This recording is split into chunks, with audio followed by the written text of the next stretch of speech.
మా షార్ట్ ఫిల్మ్లోకి వెళ్లే ముందు మా యొక్క చిన్న మనవి, రోడ్డు ప్రయాణాలు చేసేటప్పుడు జాగ్రత్తలు వహించండి. ఎందుకంటే నీ కుటుంబ బాధ్యతలు నీ భుజాల మీద ఉన్నాయి. వేగం కన్నా ప్రాణం విన్నా. హెల్మెట్లు ధరిద్దాం, సురక్షితంగా ప్రయాణిద్దాం.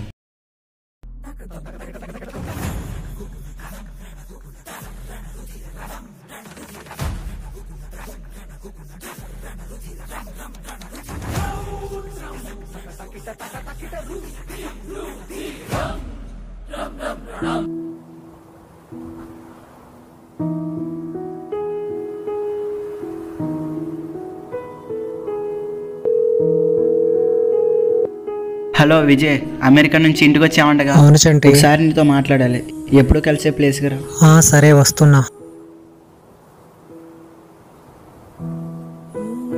హాయ్ రా చంటి, ఎలా ఉన్నావు? నేను బాగానే ఉన్నా. విజయ్ ఎలా ఉన్నావు? బాగానే ఉన్నాను చంటి. మన రాజు ఎలా ఉన్నాడు? వాడికి ఒకసారి ఫోన్ చేసి ఇక్కడికి రమ్మని చెప్పు. వాడి కోసం మాట్లాడదామని నేను పిలిచా. ఏరా ఏమైందిరా వాడికి? ఏమో విజయ్, నువ్వు ఉన్నప్పుడు బాగానే ఉండేవాడు. నువ్వు వెళ్ళిపోయాక చాలా మారిపోయాడు వాడు. వాడికి డబ్బు పిచ్చి బాగా పట్టింది విజయ్. కష్టపడదాం మానేసి ఈజీగా సంపాదించాలని బెట్టింగ్ యాప్స్ ఆడుతున్నాడు. నిన్న కాక మొన్న వాళ్ళ నాన్నతో వ్యాపారం పెట్టుకుంటా అని చెబితే వాళ్ళ నాన్న వెనక ముందు ఆలోచించకుండా వాడి కోసం వాళ్ళు లేక కొనుక్కున్న పొలాన్ని తాకట్టు పెట్టి డబ్బులు ఇస్తే వాడు ఆ డబ్బు మొత్తం బెట్టింగ్ యాప్స్లో పెట్టి మొత్తం డబ్బును పోగొట్టి వాళ్ళ అమ్మ నాన్నని బాధ పెడుతూ ఒంటరిగా తిరుగుతున్నాడు. వాడు అసలు నా మాట వినట్లేదు విజయ్. నువ్వే ఎలాగైనా వాడిని మార్చాలి. వాడు నీ మాట తప్ప ఇంకెవ్వరి మాట వినడు. నేను అమెరికాలో ఉన్నప్పుడు చాలాసార్లు వాడికి ఫోన్ చేశాను. వాడి ఫోన్ కూడా పనిచేయట్లేదు. నువ్వైనా నాకు చెప్పాలి కదరా చంటి. నువ్వు అమెరికాలో ఉన్నావని చెప్పలేదు విజయ్. వాడు ఎక్కడ తిరుగుతున్నాడో వాడికే తెలియట్లేదు. సరే, వాడితో నేను మాట్లాడతా. ఓకే విజయ్.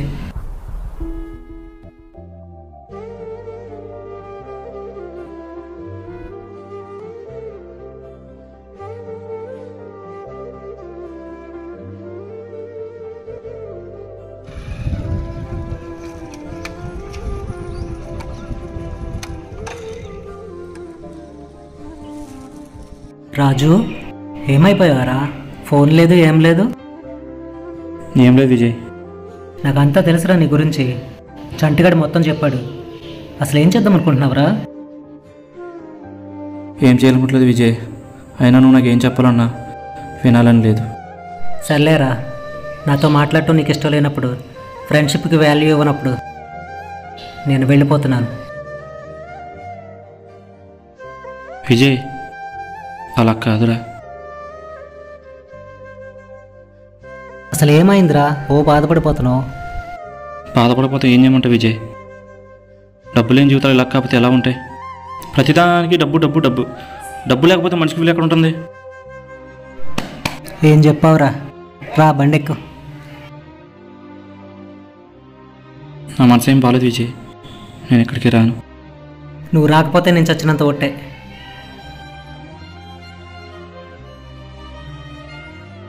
ఏం మాట్లాడుతున్నా విజయ్? మరి అయితే వచ్చి బండెక్కు.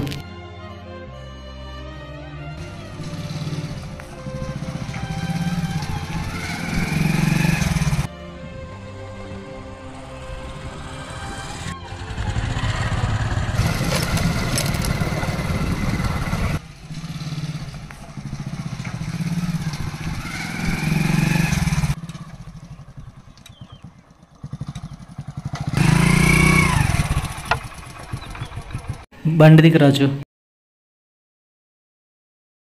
ఇక్కడే తీసుకొచ్చాయంట విజయ్. ఒకసారి అటు చూడు.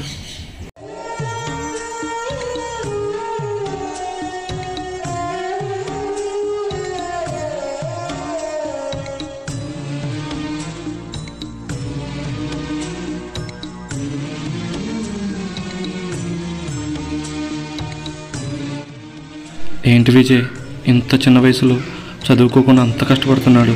వాడి గురించి చెప్తా వినరా. వాడు చిన్న వయసులోనే వాళ్ళ అమ్మను కోల్పోయాడు. అప్పటి నుంచి వాళ్ళ నాన్నే వాడికి అన్ని. వాళ్ళ నాన్న ఒక చిన్న మిల్లులో పనిచేసేవాడు. ఒక యాక్సిడెంట్ వల్ల వాళ్ళ నాన్న మంచాన పడ్డాడు. అయినా సరే ఆ పిల్లవాడు చిన్న వయసులోనే పెద్దరికంతో ఆలోచించి జీవితంలో తప్పుడు దారులు తొక్కకుండా నీతిగా నిజాయితీగా తనకు వచ్చిన దాంట్లోనే సంతృప్తి పడుతూ కష్టపడి పని చేసుకుంటూ కుటుంబ బాధ్యతలన్నీ వాడి మీద వేసుకుని కష్టపడుతూ వాళ్ళ నాన్నను సంతోషంగా చూసుకుంటున్నాడు.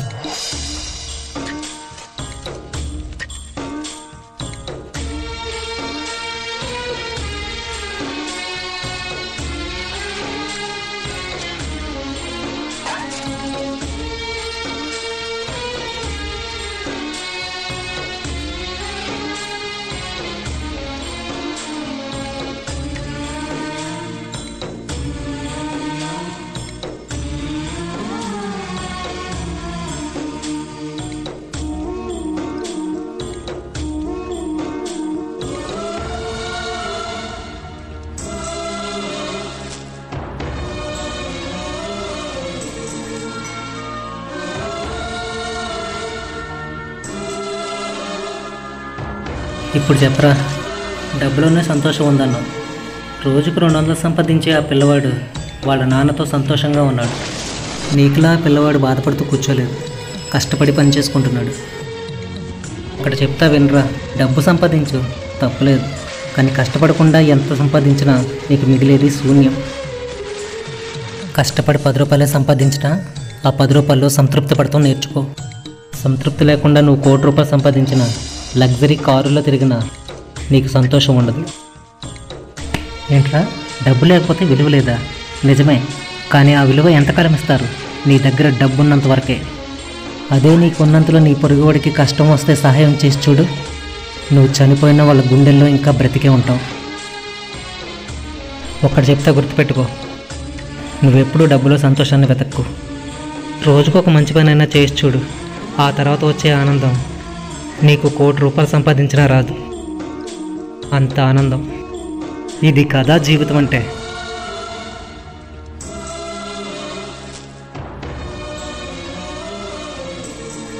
ఇదిగో ఈ బ్యాగ్లో డబ్బులున్నాయి. ఈ డబ్బు తీసుకుని వెళ్ళి నీ పొలం విడిపించుకొని కష్టపడి పని చేసుకోరా.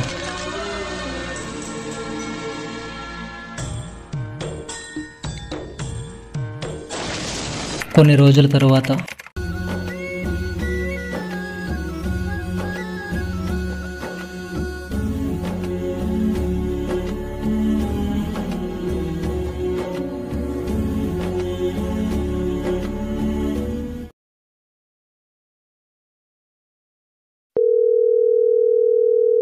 హలో విజయ్, చెప్పు. కొంచెం నీతో మాట్లాడాలి, మన ఊరు చెరువు దగ్గర. సరే వస్తున్నా. సరే విజయ్.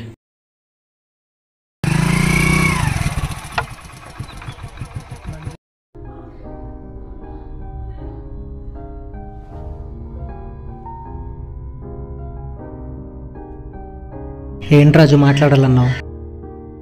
నువ్వు చెప్పింది నిజం విజయ్. సంతోషం అనేది డబ్బుల్లో, కార్లో, లగ్జరీలో లేదని తెలుసుకున్నా. 1 రూపాయి ఎలా ఖర్చు పెట్టాలో, మనిషిని మాత్రం ఎలా చూడాలో, ఎలా కలిసిపోవాలని తెలుసుకున్నా. అందుకే విజయ్, నువ్వు ఇచ్చిన డబ్బుని పిల్లవాడి నాన్నకి ట్రీట్మెంట్ చేయించాను. వాడు వాళ్ళ నాన్నని చూసినప్పుడు వచ్చిన ఆనందం, నాకేదో గొప్పగా సాధించానని సంతోషం అనిపించింది. ఈరోజు కష్టపడి సంపాదించుకున్న డబ్బు 800.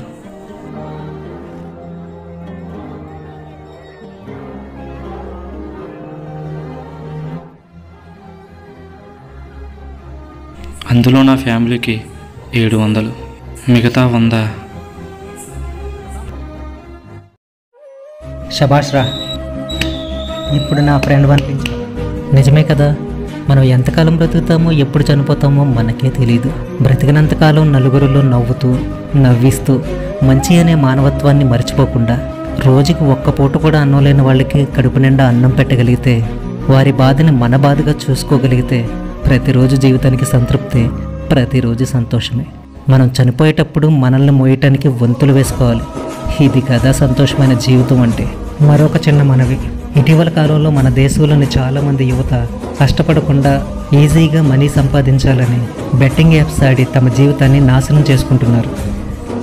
దీంతో తన తల్లిదండ్రులకు తీరని శోకం మిగులుస్తున్నారు.